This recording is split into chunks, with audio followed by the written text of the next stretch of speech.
Olá, meu nome é Sueliana Moraes, eu sou arquiteta especializada em projetos para a área de saúde. O meu escritório trabalha com projetos de clínicas há pelo menos 30 anos e hoje eu vim aqui para falar para vocês a respeito dessas recentes alterações nas normas para projetos de clínicas odontológicas. Então, a partir de novembro, a vigilância, a Anvisa, ela lançou a RDC 1002, ou 1002, e o Conselho Federal de Odontologia apareceu, né, com algumas resoluções para dar apoio e para complementar essas normas novas da vigilância. Então, eu sei que muitos dentistas que trabalham com a cirurgia estética orofacial estavam esperando por essas alterações, né, sabendo que isso viria por aí, mas vai ser interessante também para o dentista que trabalha na clínica normal, né, na clínica geral da odontologia, com implante, porque essas normas elas têm um impacto para todos os tipos de clínicas odontológicas. Então a gente vai ver isso aqui com um pouco mais de detalhes. A minha experiência, como eu falei, né, trabalho há mais de 30 anos nessa área, atuo atendendo o Brasil todo. A gente faz tanto o projeto para ser aprovado na vigilância, né, a partir do zero, quanto a ambientação humanizada. Eu sou psicóloga também, então eu trabalho nessa humanização das clínicas, mas a gente também faz muitas consultorias para arquitetos não especializados. Então, se o seu arquiteto, ele é um arquiteto que tem uma estética que você gosta, que é seu amigo, né, que é da sua família e quer fazer sua clínica, mas ele ainda não tem experiência com isso, a gente tem essa consultoria que pode acompanhar, né, desde o início do projeto, esse profissional, até a aprovação na vigilância sanitária. Então, vocês podem ficar à vontade, vou deixar aqui o meu contato, ele vai estar aqui no início e depois no final também. Qualquer coisa que vocês precisarem, né, quanto à dúvida, quanto a essa aula, ou para orientar um arquiteto que vocês já têm, eu estou à disposição. Então, qual é a diferença de um projeto de clínica para um projeto de residência, por exemplo? Assim como vocês sabem, né, na área de saúde, existem as especializações. Então, eu tenho um médico que é cardiologista, eu tenho um médico que é dermatologista, vocês têm agora até uma nova especialização, né, na cirurgia estética orofacial. Então, na arquitetura, nós temos também especialidades, só que é mais incomum. O arquiteto ele foi treinado para ser generalista. Por que eu estou falando isso? Porque é bastante importante, porque quando você pede para um arquiteto fazer um projeto de uma casa, se você fala para ele, eu quero uma casa no sítio com 3 quartos, ele vai colocar 3 quartos, mas ele vai lembrar que precisa da cozinha, que precisa do banheiro, que precisa da sala. De repente ele até te fala, né? Para ficar mais confortável ainda, seria interessante que você colocasse nessa sala uma varanda.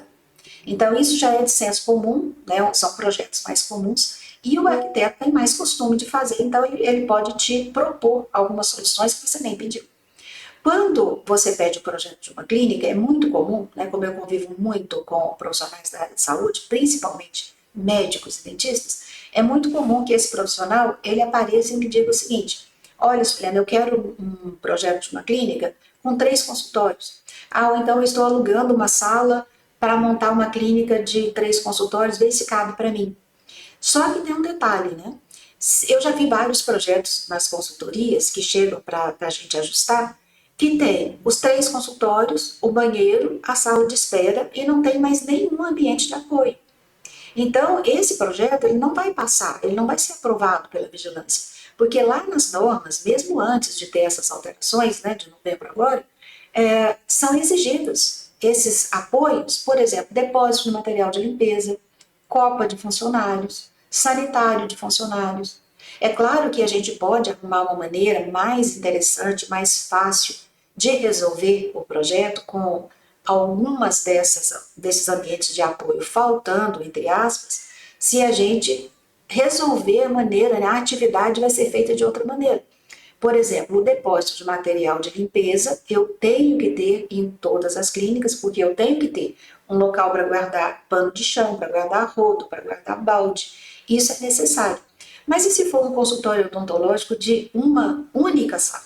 Como é que eu vou fazer? Eu vou ter um depósito de material de limpeza grande ali? Não cabe. Então, até essa norma agora, né, a nova norma, a EDC 1002, ela facilitou porque ela descreve tudo o que deve ser feito, inclusive quanto ao depósito de material de limpeza. Então, a questão é, não pense que um projeto de clínica pode ser resolvido como se fosse um projeto de casa.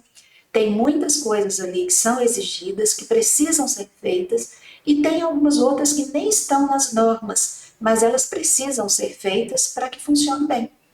Então, a gente tem muitas especificidades aqui que precisam ser olhadas. Então, olha só, vamos fazer um apanhado e depois a gente chega na norma, porque senão a gente nem sabe de onde que ela surgiu.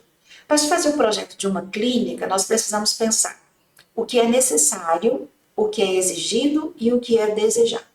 Então, o que é necessário? Você, como proprietário da clínica, vai passar para o seu arquiteto o que você precisa. Então, você vai falar, olha, eu atendo tais especialidades, dentro dessas especialidades eu tenho tais mixes de serviços e eu vou atender tal público-alvo. Isso é importante, é uma informação muito importante para o projeto, principalmente essa primeira parte de especialidades e mix de serviços, até para a gente saber quais normas que a gente vai usar e que tipo de defesa ou de orientação que a gente vai dar no memorial descritivo do projeto para que ele seja aprovado pela vigilância. Então, o necessário é você que vai chegar e, por exemplo, me falar, olha, eu vou fazer uma clínica que ela é uma clínica odontológica, mas ela vai atender, por exemplo, a cirurgia estética orofacial, e dentro dessas cirurgias estéticas eu vou fazer, por exemplo, eu quero fazer lipo de papada, meu carro-chefe. Então, com essa informação, eu já sei o que eu vou buscar na norma. Se você me passa uma outra coisa, uma outra necessidade, eu vou buscar em outro local da norma. Tá, e o exigido? O exigido, quem vai me passar, né, são os órgãos que fazem normas a respeito dessas exigências. Tanto que, né, olha só que complicado, são vários órgãos, não é só a vigilância sanitária. Depois a gente até volta aqui. E o outro pilar, né, o necessário, o exigido, o desejado. O outro pilar é o desejado, e ele é desejado por quem? Pelos clientes, pela equipe que trabalha ali naquela clínica, e dentro da equipe você está também. Eu estou dizendo aqui em questão de bem-estar, né?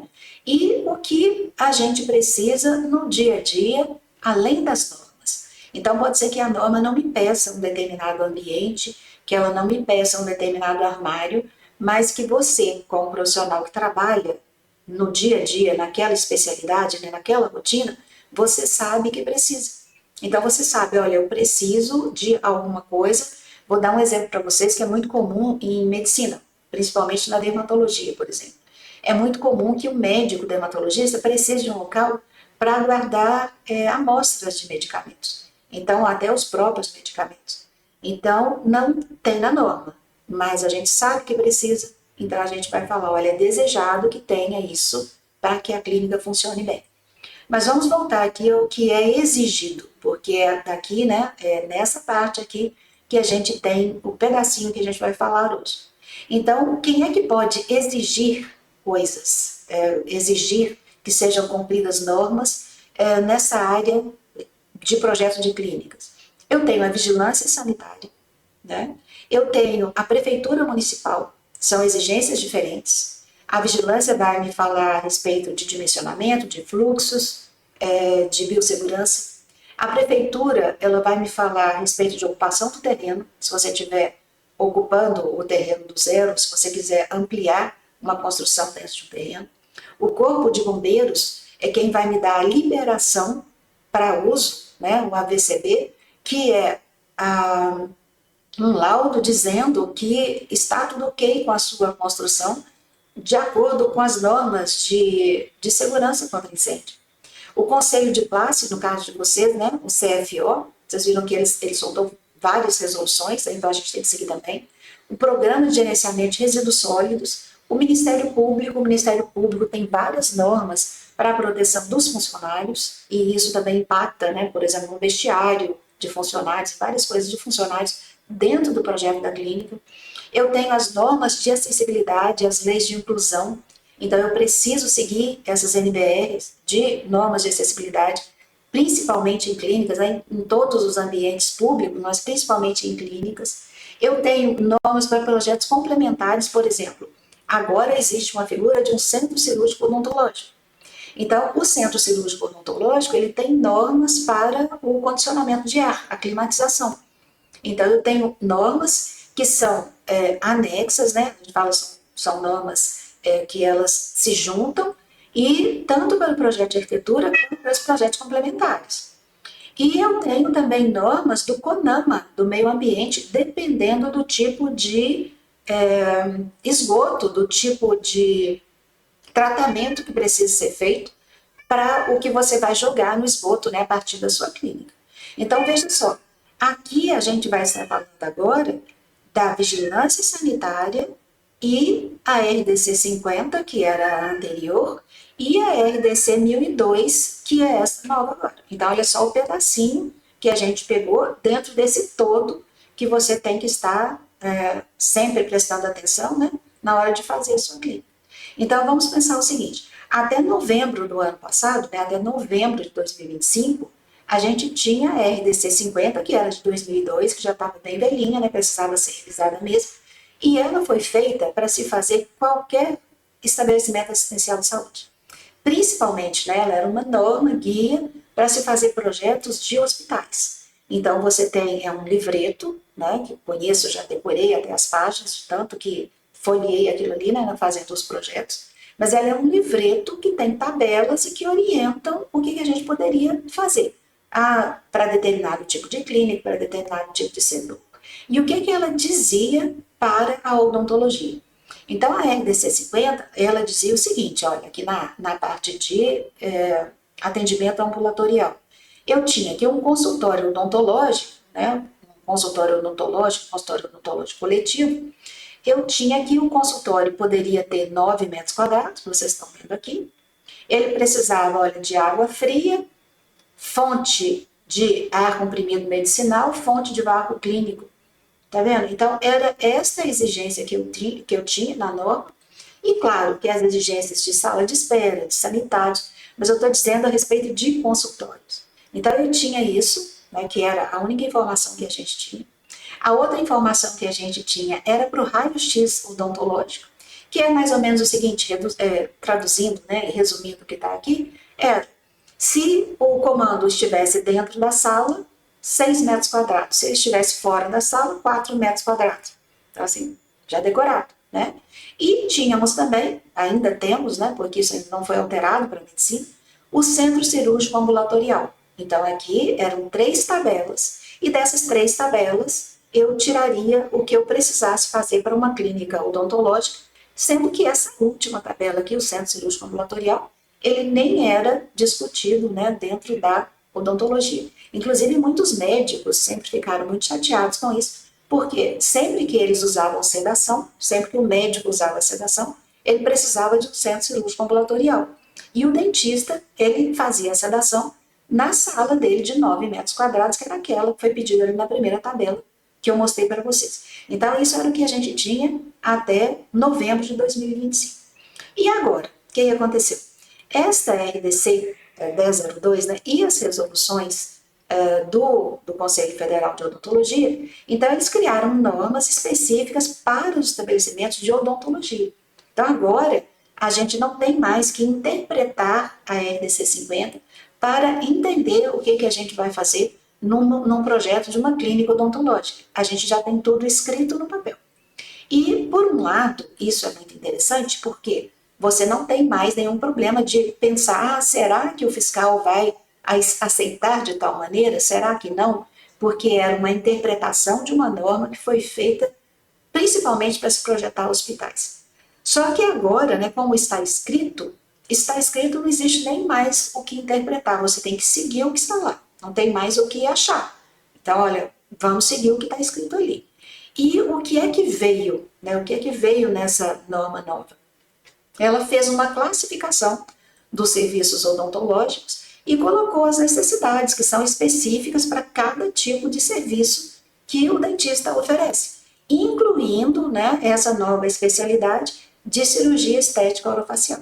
Mas é claro que, né, essa decisão vai impactar também, né, principalmente pessoas que usam sedação para fazer implantes e que usam, por exemplo, sedação com óxido nitroso. Também tem uma alteração na maneira de se fazer o projeto e os apoios que você precisa. Então, vamos ver primeiro, não sei, né, se vocês já leram, eu indico que vocês leiam essas, tanto a resolução da vigilância sanitária, né, que é esta aqui que eu estou colocando para vocês, quanto às resoluções do Conselho de Odontologia. É interessante dar uma lida em tudo, porque eu vou falar aqui para vocês a respeito da infraestrutura física, né, são os projetos de arquitetura.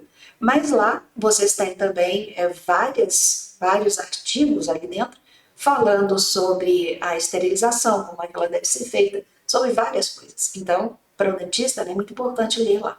Eu vou ler aqui com vocês e explicar algumas coisas dessa parte de arquitetura, porque tem muitas pessoas me perguntando isso. Então, quando me perguntam, eu percebo, já começou a incomodar, né? Tá em dúvida de uma área que eu posso ajudar. Então, no capítulo 3 dessa RDC 1002, está falando o seguinte, está descrevendo como é que deve ser a estrutura física e os equipamentos da odontologia. E o que vem escrito aqui? Olha, é obrigatória a aprovação do projeto básico de arquitetura, que é chamado PBA, conforme a RDC da Anvisa número 51. O que é essa RDC 51? Ela fala que você tem que entregar o projeto completo de arquitetura, planta, corte, fachada, né, tudo que faz parte de um projeto, mais o relatório técnico. Esse relatório técnico, ele tem que explicar como que o projeto foi feito, que normas que ele seguiu, ele tem que dizer quais são as especialidades que são atendidas, onde elas são atendidas e justificar tudo. Então, é um texto que explica e defende o projeto de por que ele foi feito daquela maneira. Então, está falando, olha, vamos ler de novo.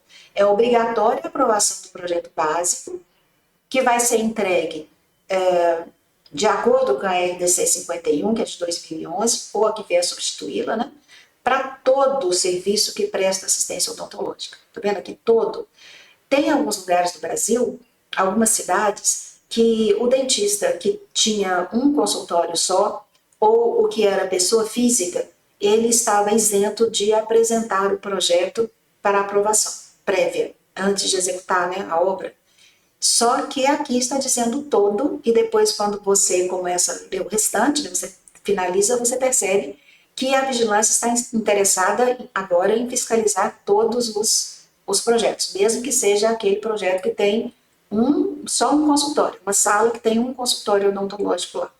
Pode ser que depois apareçam portarias municipais, como já aconteceu, liberando, mas por enquanto está dizendo aqui todo serviço que presta a assistência odontológica, incluindo novos estabelecimentos, tá vendo? Olha, é um novo, já tem que entrar de acordo com a norma nova. Ampliação, se você tem uma clínica e vai ampliar ou reformar, você também tem que aprovar. E quando altera endereço, ou altera a atividade, ou altera o proprietário, você tem que entrar e dar aprovação de novo. E olha esse parágrafo único aqui, que coisa interessante. O serviço que presta assistência odontológica e que não esteja regularizado junto à vigilância sanitária até a publicação da norma, quer dizer, que não esteja regularizado até dia 15 de dezembro de 2025, ele é considerado um novo estabelecimento, independente do tempo de funcionamento. Então, olha só, se você não tinha a aprovação, aquele documento, parecer de aprovação da vigilância sanitária, não estou falando do alvará sanitário que o fiscal de campo te deu, não. Eu estou dizendo do documento, né, o parecer da vigilância sanitária, com o carimbo ali aprovando o seu projeto. Se você não tem isso, né, não tinha isso, até dia 15 de dezembro de 2025, você vai ser considerado um novo estabelecimento, independente do tempo que você tem lá que está funcionando. Uma clínica que apareceu para eu dar uma olhada, né, justamente depois dessa situação, ela tem mais de 40 anos no mesmo endereço. Só que ela tem mais de um consultório, não sei por que nunca, né, foi feito um projeto para aprovar essa clínica, ela tinha o alvará sanitário que o fiscal de campo deu, e agora ela apareceu justamente por causa desse parágrafo aqui, ela não tinha, agora ela tem que ir para lá, dar entrada e passar por todo o processo como se fosse uma clínica nova e fazer as alterações que forem necessárias.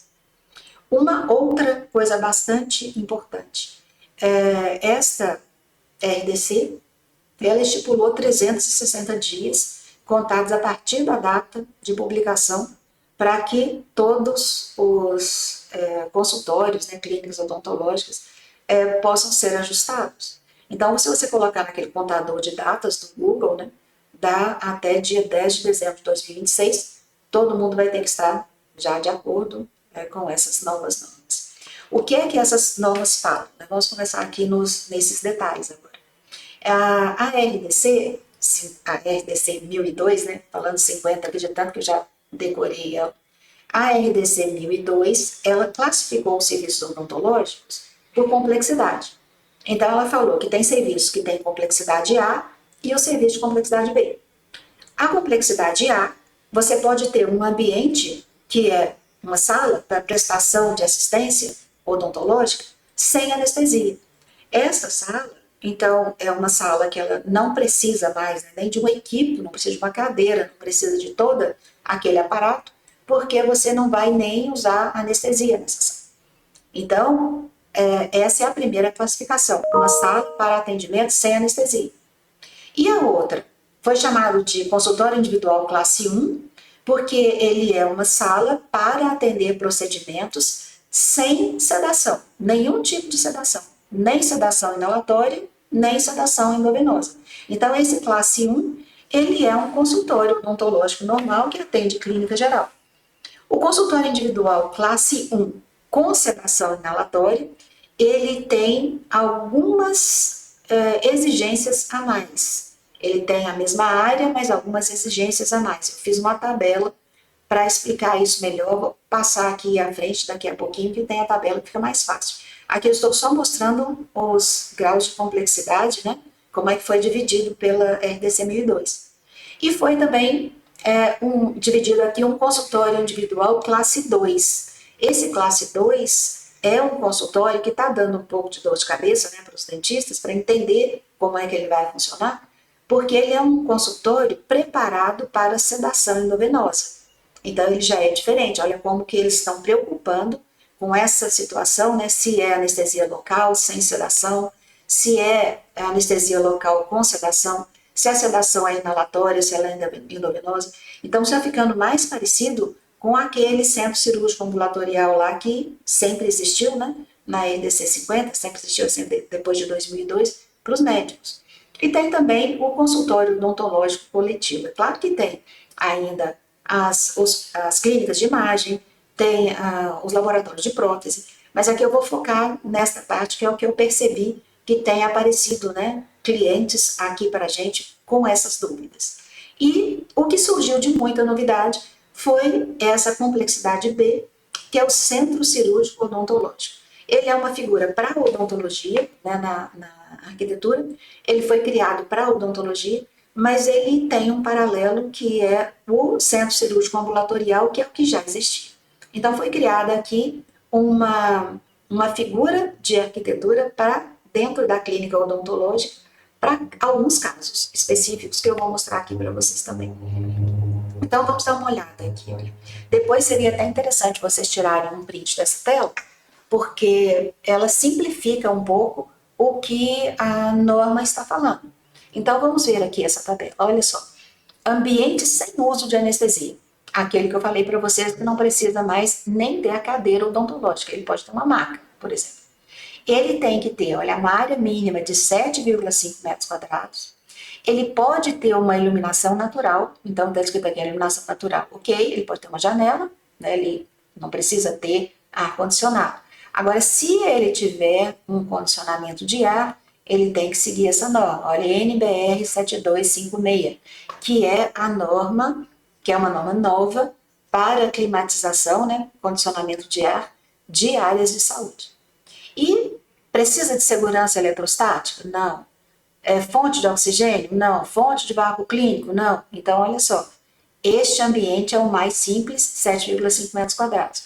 O que daria para atender nesses ambientes aqui? Profilaxia. Então, qualquer coisa que você vai fazer, um clareamento, qualquer coisa que você vai fazer, que você não precise de nenhum tipo de anestesia, tá? Então, 7,5 metros quadrados. Isso não existia antes pra gente. Outro, olha, consultório individual classe 1, sem sedação.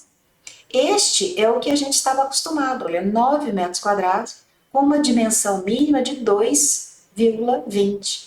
Significa que eu não posso ter mais um consultório que tenha 2,10 de largura. Não tem mais isso. Então, a norma escreveu e determinou, né? Estou fazendo a conta aqui para a gente ver, porque eu não fiz essa conta antes. Vamos ver. Então, se eu tenho um lado com 2,20, eu vou ter 2,20 por 4,10. É o mínimo que eu poderia ter. Mas eu posso ter 3 por 3, por exemplo. E este consultório, que não usa nenhum tipo de sedação, ele também pode ter uma janela natural, né? Abre a janela, não precisa ter ar-condicionado, mas se tiver o ar-condicionado, vai ter que seguir essa norma também. E aí eu não preciso de mais nada dessas outras coisas que vocês vão ver, que são exigências que apareceram para os outros tipos que foram criados. Então, olha só, consultório individual classe 1, parece com o outro, né? Mas com sedação inalatória. Então, o que é isso? É um consultório que também tem um mínimo de 9 metros quadrados, que também tem uma dimensão mínima de largura de 2,20, também pode ter uma ventilação natural, mas se não tiver, né, a janela vai ter que seguir essa mesma NBR. Mas olha aqui já a novidade: segurança eletrostática. Ele tem que ter segurança eletrostática. E o que vem a ser isso? Para a medicina, todo local que tem sedação, algum tipo de sedação inalatória, já era obrigatório piso condutivo. É um piso com fios de cobre que é uma proteção, é uma segurança. Então, a segurança eletrostática, depois seria interessante até vocês pesquisarem, mas, por exemplo, a umidade do ar-condicionado, ela interfere nisso. Então, você tem que ter um ar-condicionado com uma determinada umidade que não vá aumentar o risco de ter alguma faísca, alguma fagulha.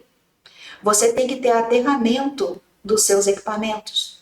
De preferência, você tem que usar um calçado que isole mais. Então, a segurança eletrostática está sendo pedida, né, para você, dentista, que usa sedação inalatória. Então, no mínimo, quando eu falo de arquitetura, é porque não estou falando dos outros projetos, depois o aterramento. Isso já é um projeto complementar de elétrica. Mas eu estou falando de arquitetura. Então, na arquitetura, você vai ter que trocar o seu piso para um piso condutivo. E existem pisos condutivos, que são pisos em mantas vinílicas, que são usados em centros cirúrgicos de hospitais, que você pode usar. Mas ele passou a ser, então, exigido. E uma fonte de oxigênio. O que mais que é exigido aqui também, né? Porque não dá para colocar tudo aqui na tabela. Uma exaustão boa. Porque se você tem um uso do óxido nitroso, você precisa colocar uma boa exaustão nesse consultório. Então, olha o que a vigilância fez, né? Que é o que ela faz em todas as normas. Ela está pensando na segurança do paciente e como é que isso tem que ser cuidado dependendo do tipo de procedimento que você faz. Isso já existia lá na RDC 50, né? Os médicos já estão acostumados com essas exigências, mas agora eles fizeram essa renovação e trouxeram um pouco daquelas exigências aqui para o mundo da odontologia. Vejam só, esse consultório individual classe 2, que é usado para fazer sedação endovenosa, e eu percebi que este é o que está dando mais dúvida dentre os clientes dentistas que eu já atendi. Porque olha só o que ele está dizendo, né? Ele está dizendo que se você faz sedação endovenosa no seu consultório, ele não pode mais ter 9 metros quadrados, que é o que dizia a norma antiga. Ela dizia o seguinte: consultório odontológico 9 metros quadrados. Ela não falava mais nada. Esta agora está dizendo o seguinte: se no seu consultório você faz sedação endovenosa, ele tem que ter 12 metros quadrados. E a largura dele, no mínimo, 3 metros. Então, ele está dizendo que o seu consultório mínimo ele tem que ter 3 por 4. E é isso aqui que muitos dentistas estão preocupados, porque muitos têm um consultório de 9 metros. E eles vão ter que ajustar. Então, isto aqui se encaixa em quê? Se você faz implante e você usa sedação endovenosa para fazer o implante, então você caiu nessa classificação. É classe 2, ele vai ter que ter 12 metros quadrados mais essas exigências que nós vamos falar aqui, né? Outras exigências. E se você faz, por exemplo, vamos dar um exemplo aqui, eu falei que profilaxia poderia ser feita num consultório de 7,5 metros quadrados aqui. Ambiente sem uso de anestesia, 7,5 metros quadrados. Então, a profilaxia poderia ser feita aqui. Mas e se você estiver atendendo um paciente com algum problema, algum transtorno e que ele demande algum tipo de sedação.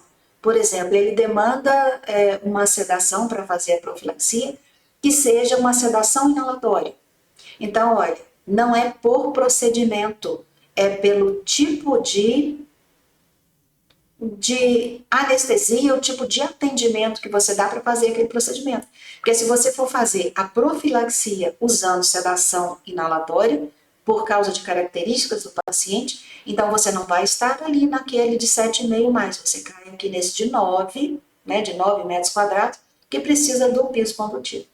Então é por isso que eu estou falando, se você faz sedação endovenosa para fazer implante, aí você cai nessa situação de 12 metros quadrados, 3 metros de largura no mínimo, não pode mais ser iluminação, não ser ventilação natural, vai ter que ser, claro que pode ter janela, né? Pode ter uma janela, pode abrir, né? Até bom ter uma janela para abrir e fazer uma renovação de ar natural de vez em quando. Mas você vai obrigatoriamente ter que ter um ar condicionado nesta sala de 12 metros quadrados, seguindo a NBR 7256. Então, olha só, isso aqui já é uma novidade. Essa NBR 7256 é, como eu falei, do projeto complementar de ar condicionado. Ele segue a arquitetura, mas é um outro profissional que faz. Isso é só uma informação para você, porque isso aqui passou a ser bastante importante agora. É bem provável que a vigilância cobre este projeto, assim como ela cobra já, né, dos médicos que têm que fazer um centro cirúrgico ambulatorial, e aí, para comprovar que está de acordo com a norma, nós temos que mandar para a vigilância o projeto de arquitetura junto com o projeto de climatização. Ah, eu preciso de segurança eletrostática? Não, não estou usando o óxido nitroso aqui. Mas veja, se é a mesma sala, que ora eu vou usar a sedação endovenosa, ora eu vou usar a sedação inalatória, então eu preciso da segurança eletrostática também. Então vai ser mais pelo procedimento que vai ser feito, né? Eu preciso de uma fonte de oxigênio, olha isso, uma fonte de vácuo clínico, eu preciso de uma fonte de ar comprimido medicinal. Isso aqui é uma régua de gases que normalmente a gente vê em centro cirúrgico ambulatorial, em salas de recuperação pós-anestésica, em centro cirúrgico, né? Então, já está sendo pedido aqui, olha, fonte de oxigênio, a fonte de vácuo clínico e a fonte de ar comprimido medicinal. Está sendo pedido também uma elétrica de emergência. Isso significa o quê? Um gerador, um no-break, para que você dê segurança, né, ao paciente de que o seu equipamento vai continuar funcionando se tiver um pico de energia. E você precisa ter uma recuperação pós-anestésica.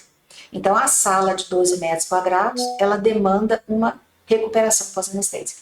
Só que fizeram uma observação lá. Você pode ter essa recuperação em uma sala à parte, uma sala contígua, anexa, e aí lá você pode ter uma poltrona, uma maca para o seu paciente se recompor e descansar, né, e se recompor da anestesia, ou você pode fazer essa recuperação na própria cadeira odontológica. Então deram essa opção. Mas veja a quantidade de exigências que apareceram. Mas as que me chamam mais atenção e a que estão preocupando mais as pessoas são essas duas últimas.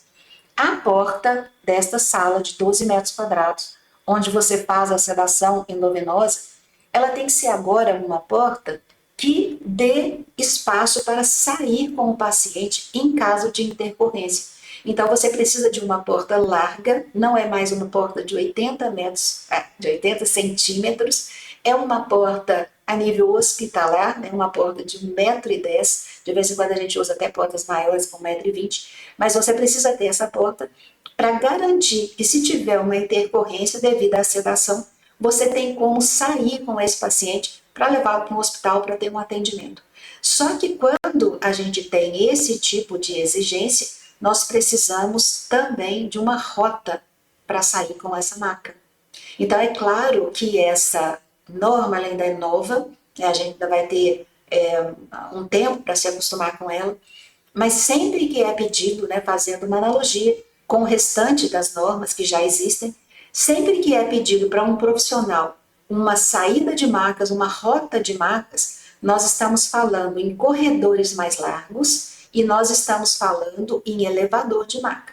Então a gente vai ver como é que vai dar isso aí, né? Que eu sei que tem muitas clínicas que tem o implante sendo feito em salas de 9 metros quadrados, com sedação endovenosa, e que não tem, por exemplo, um elevador de macas para poder descer. E quando isso acontece? É claro, como eu falei, essa norma é nova, né? Então a gente vai ter que ver como é que ela vai ser aplicada, inclusive. Mas muitas vezes, o que, que a gente faz quando é um caso de medicina, uma clínica médica que eu tenho um centro cirúrgico ambulatorial e eu preciso de uma roda de macas e eu não tenho um elevador de macas, mas é claro que não está lá no 10º pavimento do prédio, né? Então, o que, que a gente faz? A gente anexa um laudo de remoção dado por uma empresa de remoção, né, por ambulância, falando que é seguro transportar o cliente, é possível e seguro transportar o paciente, caso necessário, através daquela rota que tem ali. Então, isso alguns fiscais aceitam, porque no fundo o que eles querem é que o paciente seja transportado e que todo o procedimento seja feito dentro da segurança do paciente. E a gente tem aqui, eu sei que o que mais preocupa é esse, né? Esse da sedação endovenosa. E a gente tem aqui ainda o consultório coletivo, que agora ficou claro, né, que cada box tem que ter 9 metros quadrados. Muitos consultórios eram feitos com 6 metros quadrados, porque alguns locais aceitavam isso. 2,5 metros de largura cada box. Tem que ter a climatização também dentro da NBR 7256, também é uma diferença. E tem que ter divisórias entre essas cadeiras com pelo menos 2 metros de altura. Então, esses números que eu coloquei aqui, só com umas observações aqui embaixo, para depois vocês fazerem um print dessa tela, né? E ficar mais fácil de acompanhar. Mas veja, aqui tem um resumo do que foi falado nessa RDC 1002. Só, né, coloquei uma resposta que a gente fez para uma vigilância, né, do Brasil, e eles têm um parecer parecido. Então, só para vocês verem, né, todo paciente submetido à cirurgia deve ter seu deslocamento realizado com segurança para a unidade hospitalar em caso de intercorrências. O paciente é deslocado em decúbito dorsal, quer dizer, deitado. Assim, as circulações verticais e horizontais, quer dizer, corredores, escadas, elevadores, devem possibilitar o deslocamento do paciente em maca. Ele poderá ser removido por elevador de maca, rampa ou escada, desde que haja as dimensões mínimas suficientes para esse deslocamento. Então, o que eles estão dizendo? Olha, nós não estamos te proibindo nada. A gente está só dizendo que você tem que garantir que, se for necessário, seu paciente consegue sair daí para chegar lá no térreo e para ser pego por uma ambulância e levado para um hospital. Então, você tem que comprovar isso já no seu projeto. Na hora que vai para lá, você já comprova. Olha, então, esse laudo de remoção, ele já me resolve essa situação. E é isso que está dizendo nessa resposta aqui. E o centro cirúrgico odontológico? Como é que isso é? Depois que essa norma saiu, né, a 1002, muitos dentistas me procuraram para falar, olha, mas eu já tenho aqui um centro cirúrgico. E aí eu fui mostrar para ele que não. O que ele tinha era uma sala que ele chamava de sala de cirurgia. Mas o centro cirúrgico, nos moldes do centro cirúrgico ambulatorial, ele tem um funcionamento totalmente diferente, um funcionamento todo regido pelas normas. Então, o centro cirúrgico, ele é um bloco, né? Não é à toa que a gente chama de bloco cirúrgico. Ele vai ser ambulatorial se o paciente ficar ali, né, ficar naquele espaço, no máximo 12 horas. Se passar de 12 horas, ele já não é ambulatorial mais. Então, o centro cirúrgico, odontológico, ou o ambulatorial, que a estrutura física dele é muito parecida, ele tem que ter todos esses ambientes aqui. Então, eu tenho que ter, é claro, né? Além da recepção, registro do paciente, sanitário do paciente, tudo, né? Que são apoios desse centro cirúrgico. Só o bloco cirúrgico, né? Só aquele setor, ele tem que ter o seguinte: ele tem que ter uma área de recepção e preparo do paciente. Isso tudo vai depender do tipo de procedimento que vai ser feito. Então, se o procedimento demanda um tipo de preparo, A gente vai ter que ter um ambiente lá para fazer isso.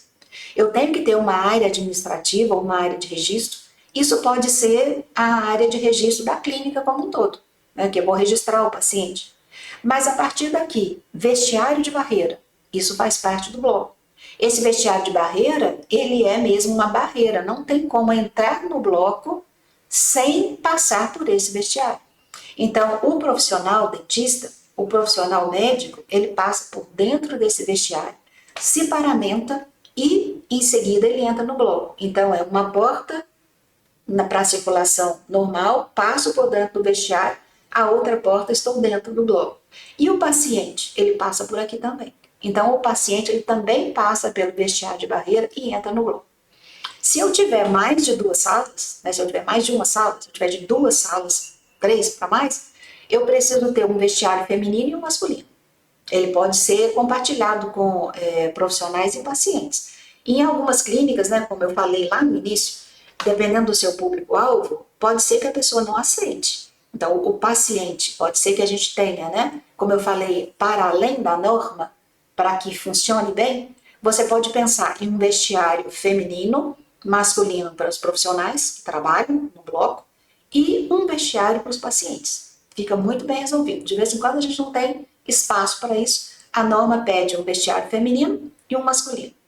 Se você tem uma sala de cirurgia só, esse vestiário pode ser único. Então ele pode ser unissex, mas é um vestiário, imagina.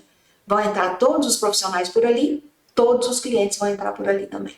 E um detalhe, vão sair por ali também. A via de acesso é via vestiário. A entrada é por ali, a saída também. Depois que o profissional passou pelo vestiário, ele tem que ter um lavabo cirúrgico. O lavabo cirúrgico ele tem também dimensões específicas, quantidade de torneiras específicas para o profissional lavar as mãos, higienizar as mãos, para depois ir para a sala de cirurgia. A sala de cirurgia de um centro cirúrgico ambulatorial, ela tem que ter no mínimo 20 metros quadrados. No mínimo 3,45 de largura e o pé direito de 2,70. Isso a vigilância não abre mão, né? Mas isso é só uma sala dentro do bloco. E depois dessa sala, né, o paciente, depois que sai da sala de cirurgia, ele tem que ir para uma sala de recuperação anestésica, pós-anestésica. E essa recuperação, eu tenho que ter o número de macas de recuperação, é o número de salas de cirurgia mais um. Quer dizer, se eu tenho 2 salas de cirurgia, eu tenho que ter 2 mais 1, 3 macas na sala de recuperação pós-anestésica. Essa sala de recuperação pós-anestésica, ela tem que ter um posto de enfermagem. É a enfermeira que está ali por conta das pessoas que estão se recuperando. Então, ela tem que ter um posto de enfermagem junto com essa sala de recuperação pós-anestésica. Eu tenho que ter um depósito de material de limpeza, que é o chamado DML, exclusivo do bloco. Eu não posso levar pano de chão, balde, rodo, de um DML externo ao bloco para limpar dentro do bloco. Então, lá dentro do bloco tem que ter um depósito de material de limpeza exclusivo do bloco. Eu tenho que ter uma sala de utilidades lá dentro. O que é essa sala de utilidades? É para preparar o material para sair para esterilizar. Você pode até terceirizar a esterilização do seu material. Mas lá dentro do bloco tem que ter, no mínimo, uma sala de utilidades para preparar esse material para sair. Este bloco, né, ele tem que ter os gases medicinais, oxigênio, vácuo clínico, esse ar comprimido medicinal, ele está aqui sublinhado, porque para o caso da odontologia, foi colocado lá que a depender dos equipamentos utilizados, a depender dos procedimentos que são feitos. E é claro que tem que ter uma elétrica de emergência, costuma ser gerador, né? Colocaram aqui a possibilidade de ser um no-break, que está na RDC 1002. O sistema de ventilação e climatização tem que atender a NBR 7256. Isso significa o seguinte, nesse caso aqui, né? A sala de cirurgia, quando você abre a porta, tem que sair ar dela. Então, o ar não pode entrar nela. Ela tem que ter uma pressão que se você abre a porta, o ar sai, ele não entra. Isso é para diminuir, né, minimizar o risco de uma contaminação, de uma infecção. E você tem que ter também na parte interna uma área ou uma sala, né? Quando fala área é porque não precisa ter paredes, poderia ser um recuo de corredor, para depósito de equipamentos. E aqui, demais ambientes de apoio pertinentes aos serviços oferecidos. Isso aqui, a vigilância faz isso muito, né? Ela coloca o seguinte: você tem que ter isso aqui no mínimo. Mas é claro que se você tiver um equipamento, se você oferecer um procedimento que demande mais do que isso, nós vamos te cobrar mais do que isso. Então, o que eles querem dizer é o seguinte: tem que funcionar. Esse centro cirúrgico tem que funcionar para o que você está propondo. Então, esta é a figura que apareceu agora, né, para a odontologia, e acredito que apareceu muito por causa dessa nova especialidade de cirurgia estética orofacial, que né, algumas dos procedimentos vão acontecer no centro cirúrgico odontológico. E aí só preste atenção, né? A sala, não basta a sala ter 20 metros quadrados. Não basta. Você fala, o meu consultório é grande, ele tem 20 metros quadrados e ele chama lá a sala de cirurgia. Ele não é um bloco cirúrgico. O bloco cirúrgico tem essa estrutura que eu estou dizendo aqui para vocês, então não é uma estrutura pequena e ela tem um fluxo próprio de funcionar. Depois eu mostro aqui para vocês. Então, olha só, essas cirurgias estéticas orofaciais, né, que apareceram agora, apareceram agora não, que elas foram normatizadas agora, que elas são uma especialização da odontologia, como é que elas foram classificadas dentro destas salas? Porque eu falei para vocês dos implantes, né? Os implantes, se você faz o implante com anestesia local, ele pode ser feito ali na sala de 9 metros quadrados. Mas se você faz um implante com sedação endovenosa, ele vai ser numa sala de 12 metros com todas aquelas exigências. Mas e aí, como é que ficaram as cirurgias estéticas? Como é que elas foram divididas nesses tipos? Existe uma questão que a resolução 286 do CFO, ela chama os ambientes de tipo 1, tipo 2 e tipo 3. E a RDC 1002, ela chama os ambientes de consultório classe 1, classe 2 e centro cirúrgico odontológico. Então eu fiz uma tabela aqui para não ter dúvida. No tipo 1, né, que é sem sedação, olha, sem sedação, classe 1, sem sedação. Então a gente tem aquele consultório de 9 metros quadrados, né, que pode ter janela, aquele consultório que é o consultório que a gente estava acostumado. E o que pode ser feito nele? Isso está lá, né, para você ler na resolução, eu só fiz um resuminho aqui. O que você pode fazer? Você pode fazer cirurgias perilabiais, você pode fazer, olha, tá aqui lip lifting, cone lips, você vê que são coisas mais, né, eu vou colocar entre aspas simples, né, porque eu acho que simples, para mim pelo menos nada é simples, né, eu sou arquiteta, não, então assim, é outra área, mas é o que é considerado um procedimento mais simples, né. Então, as cirurgias perilabiais, a bichectomia, a lipoaspiração cervical e facial e a elevação de sobrancelha. Então, ficou aqui, né, esses procedimentos dessa nova especialidade, né, da odontologia, elas podem ser feitos nesse classe 1, que é aquele menos, entre aspas, problemático. Há esses outros procedimentos, eles vão ser feitos com sedação, olha, então chamado tipo 2 na resolução 286 do Conselho, e classe 2 na RDC 1002, né, os dois com sedação. Então, se eu tenho um procedimento com sedação, e aí eu vou ler aqui, né, que eu tirei também da resolução, lipectomia cervical e facial, lipoenxertia facial, patismoplastia, otoplastia, blefaroplastia inferior e superior, rinoplastia, a alectomia, né? Só a alectomia. Estes aqui, eles têm então sedação. O que é que a gente precisa para esses procedimentos? Nós vamos precisar então da sala de 12 metros quadrados, que tem a climatização da NBR 7256, que tem a fonte de oxigênio, que tem a fonte de ar comprimido medicinal, que tem a fonte de vácuo clínico, que tem um carrinho de parada preparado, que tem a porta de 1,10 m, a rota de saída de macas. Então, vocês percebem? Esta sala, né, para fazer esses procedimentos, nós vamos precisar desta sala. Então, se você é dentista e você faz esses procedimentos numa sala de 9 metros quadrados, vai ser necessário, vamos ter que ajustar. E vamos ter que ajustar. A sala vai ter que passar de 12 metros quadrados e todos essas outras exigências que a gente falou lá, que eu até coloquei na tabela para vocês olharem.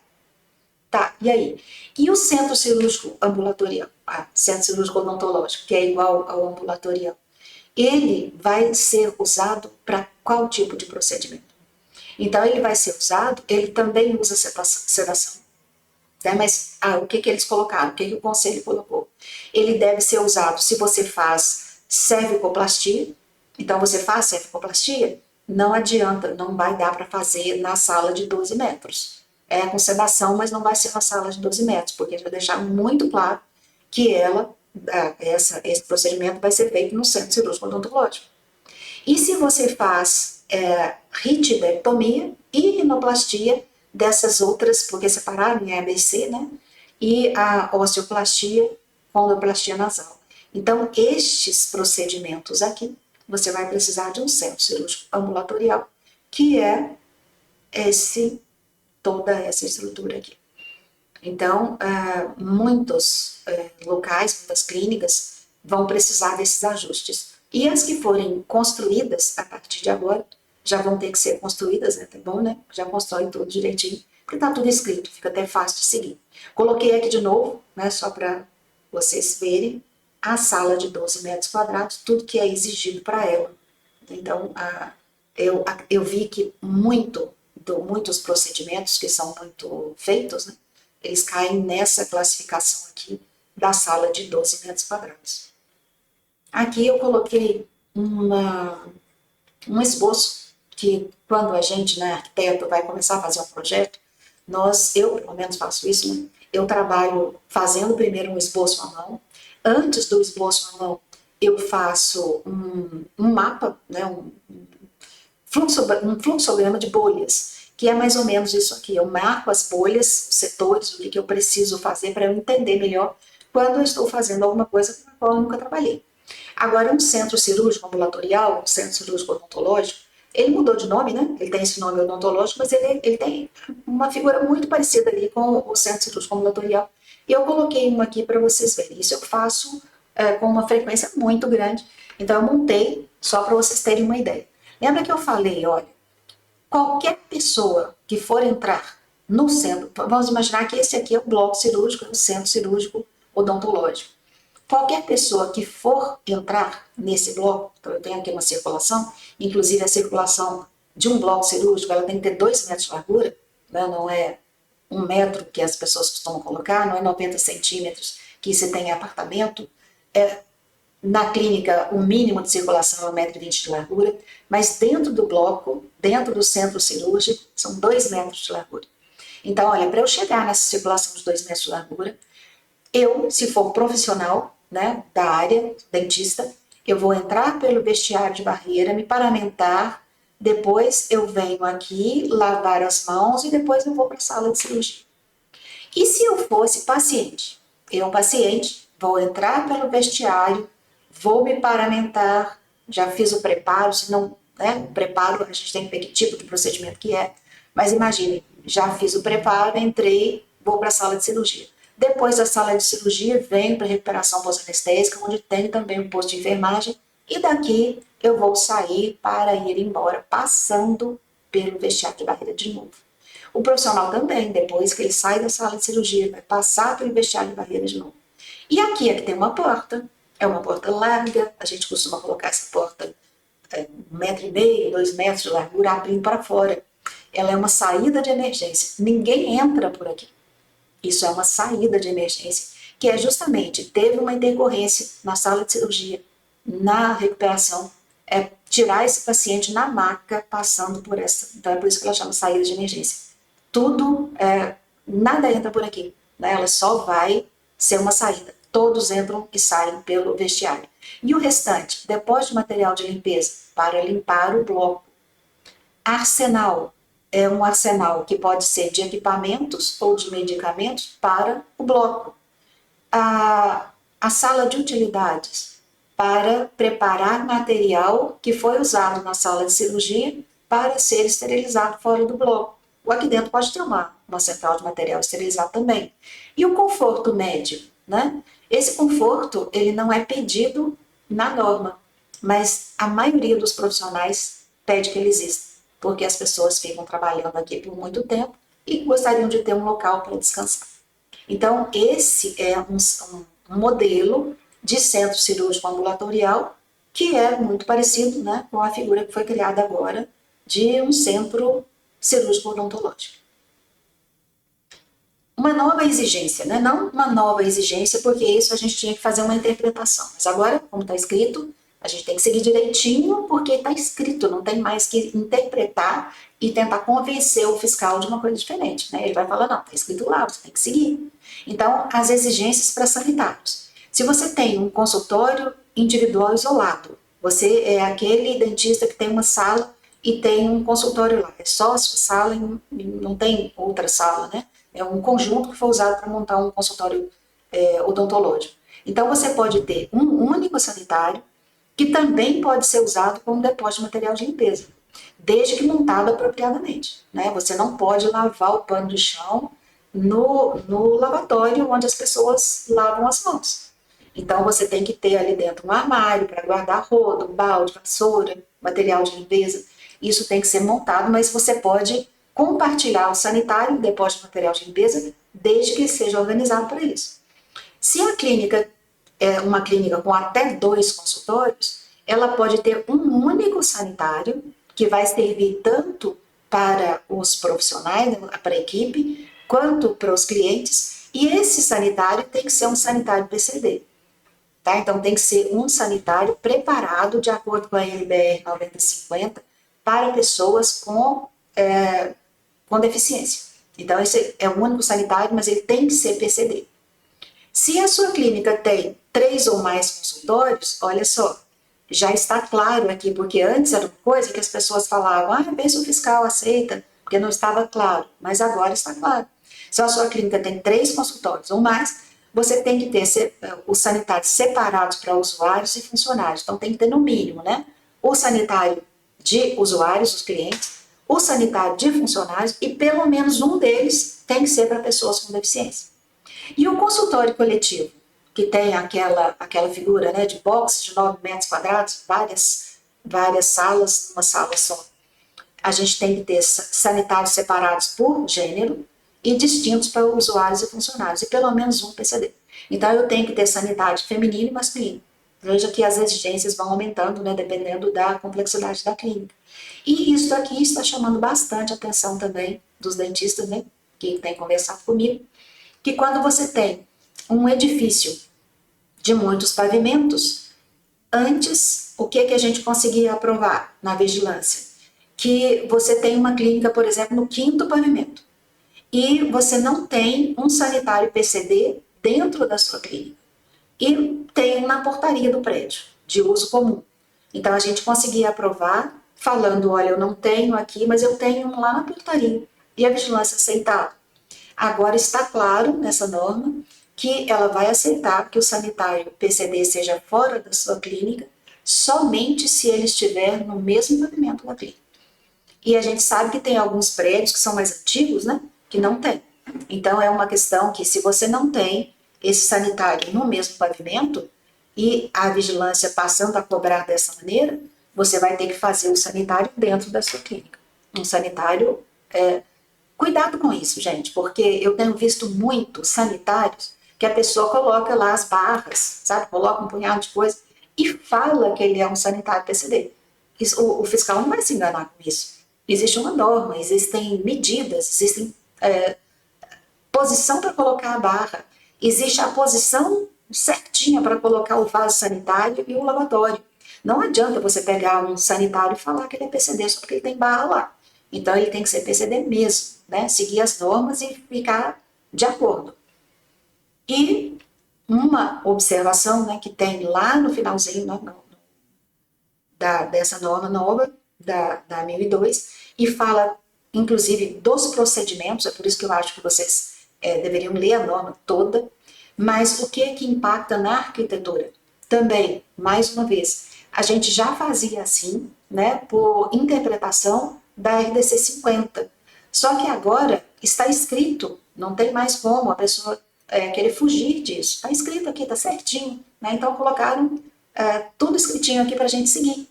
Então, olha só, como é que podem ser feitos esses esse processamento, né, dos dispositivos médicos na esterilização. Você pode ter uma bancada única, desde que ela seja setorizada, e lá está muito claro, você vai do fluxo sujo para o limpo, e estão pedindo agora, porque isso não era pedido, né, a gente colocava por lógica só, estão pedindo que tenha uma barreira física, uma divisória entre a parte suja e a parte limpa, e que essa divisória tenha pelo menos 50 centímetros de altura. Mas você que é dentista, você sabe muito bem que se você tiver uma bancada bem preparada, facilita muito a sua vida. Imagina, você coloca de molho, lava, seca, embala, autoclava, armazena. Fica muito mais fácil. E agora eles estão pedindo que tenha colocado uma divisória no meio dessa bancada. E um segundo tipo, eu posso ter uma sala, então ali eu tinha uma bancada, né? Eu posso ter uma sala única e exclusiva, com 4,8 metros quadrados. Isso já existia, né? Na RDC 50 já era desse jeito, 4,8 metros quadrados. E ela tem que ser climatizada, ela tem que ter exaustão, né? Para sair o cheiro, de vez em quando fica ali. E olha que interessante, eles colocaram que tem que ter no mínimo meio metro quadrado por equipamento odontológico. Isso também, né, fica muito mais fácil de mencionar. Mas o mínimo dessa sala, 4,8. Quer dizer, se eu tiver uma clínica com muitos equipamentos odontológicos, eu vou ter que fazer uma sala maior. Então, isso aqui é só o mínimo, né? E dentro dessa sala também, a bancada, ela é única, mas a bancada tem que ir do fluxo sujo para o limpo e ser dividida. E se a clínica for maior, né, for uma clínica maior, como é que a gente vai fazer? Duas salas. Uma sala para fazer toda a parte suja, recepção e limpeza, com 4,8 metros quadrados, e uma outra parte limpa para fazer a autoclavagem e a armazenagem do material. Essas duas salas, elas têm que ser contíguas, uma com a outra, e o material, né, o dispositivo médico é passado de uma para outra através de um guichê.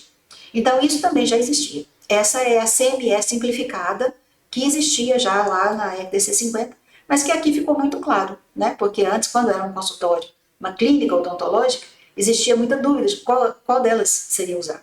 E aqui ficou bem claro, né? Deixaram tudo escritinho, vale a pena ler. As observações, tá? Eu coloquei em vermelho isso para ninguém esquecer.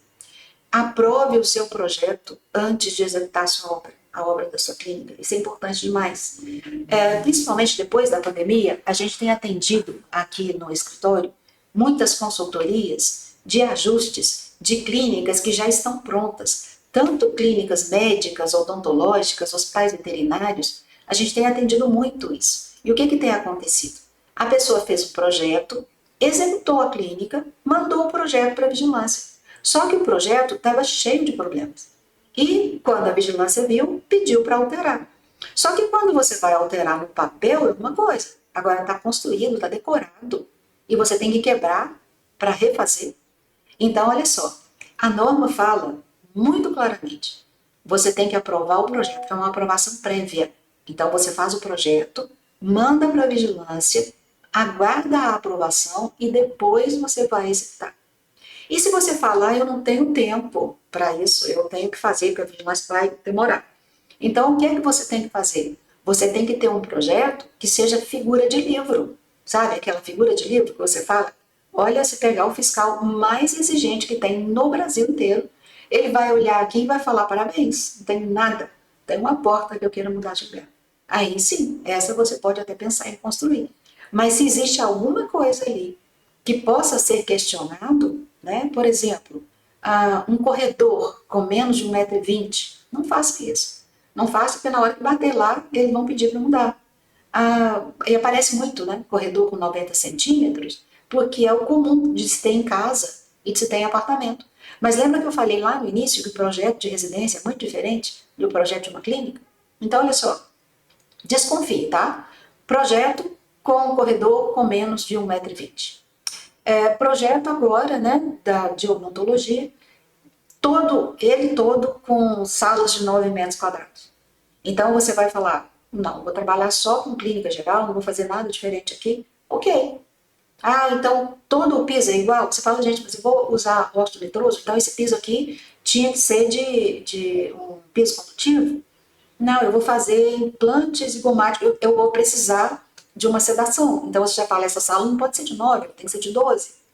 Então olha só, vamos ver aqui o que é que a lei fala a respeito do licenciamento. Está lá no artigo 8º.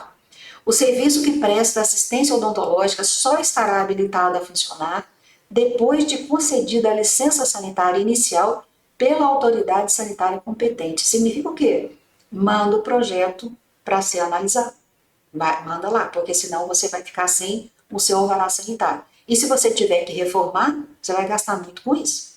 E tem aparecido casos, a clínica está novinha, está recém-inaugurada e vai ter que reformar porque o projeto não estava de acordo com as normas.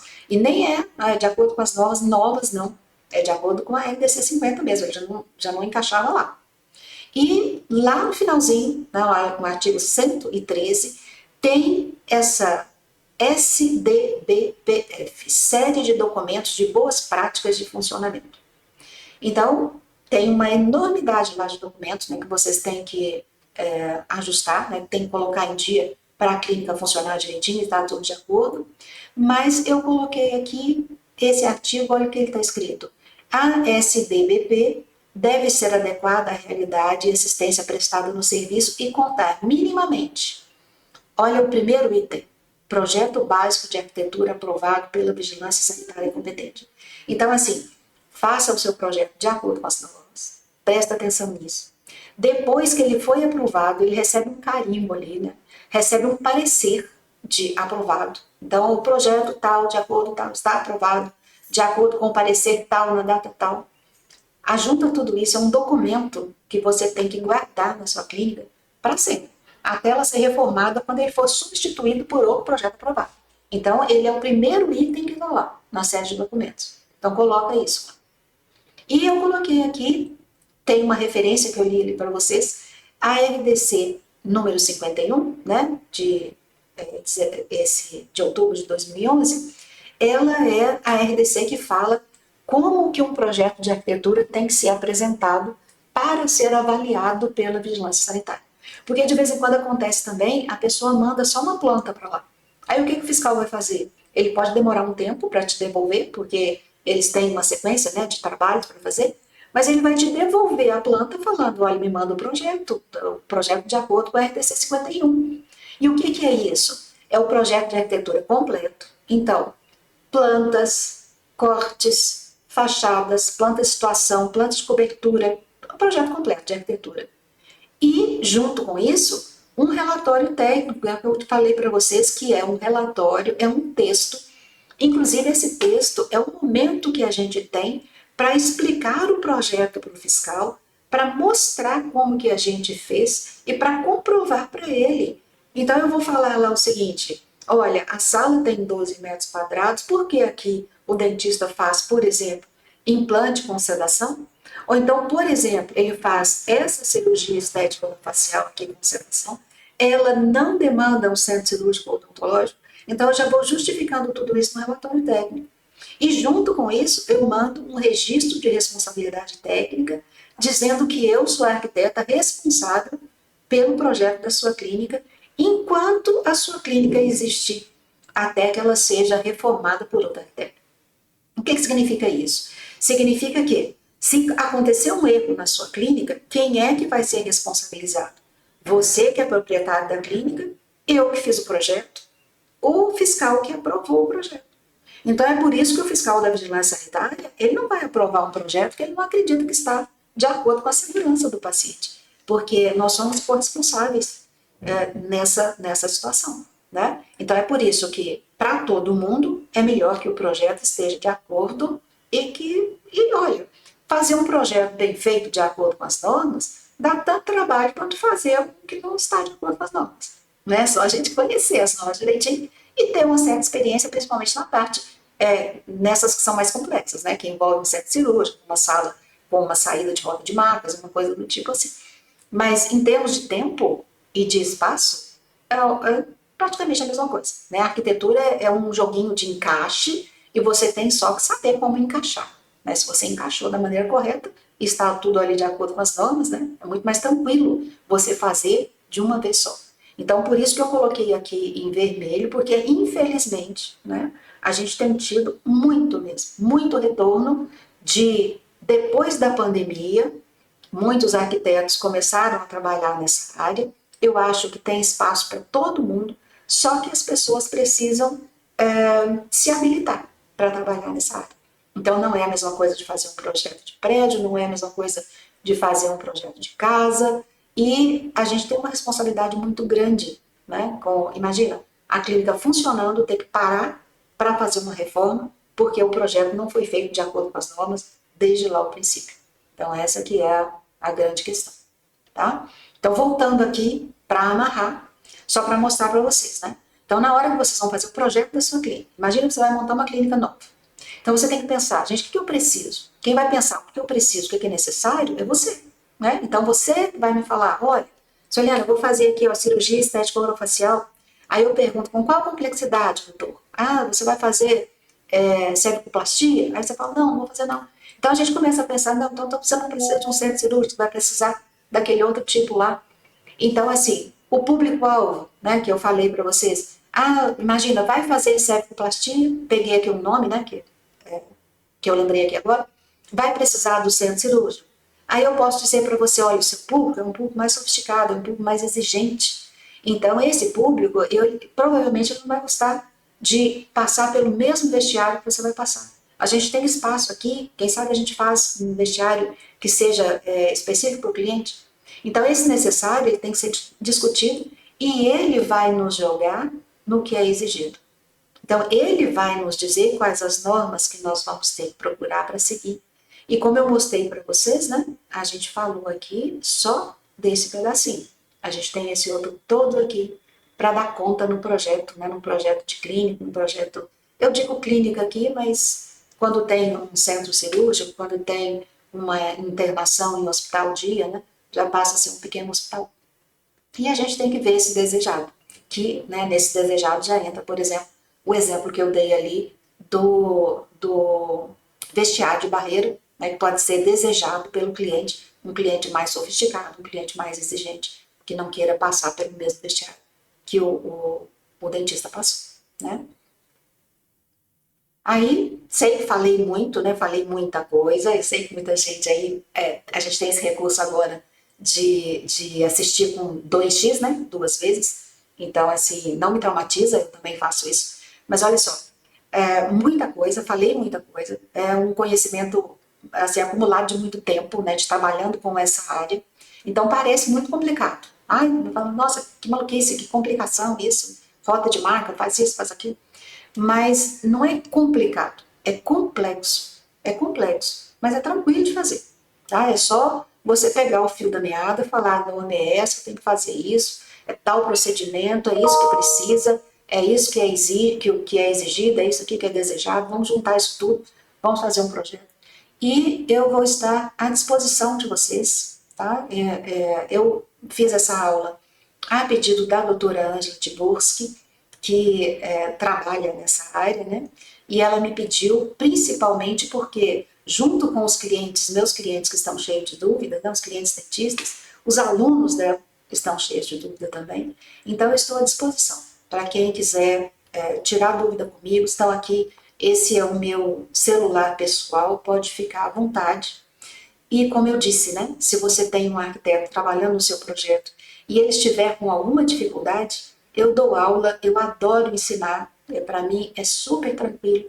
Então eu posso segurar na mão dele, né, segurar na mão dele e ajudar no desenvolvimento do projeto e na aprovação da vigilância. E se você quiser que eu faça o seu projeto, vai ser um prazer. Né? Se você quiser que eu faça uma consultoria para te ajudar a pensar como é que a sua clínica pode ser resolvida, né, independente de um projeto, estou à disposição.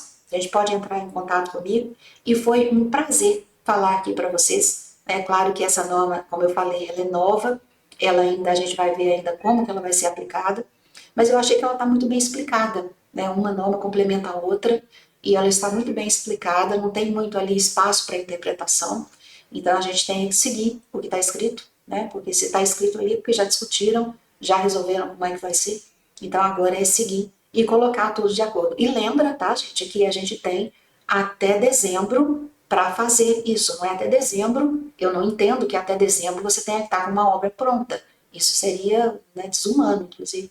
Então, eu acredito que até dezembro eles querem que você tome uma atitude. Né? Tome uma atitude até dezembro, entendendo que tem agora novas exigências, tá? Então, qualquer coisa, eu estou à disposição. É só contar comigo aqui.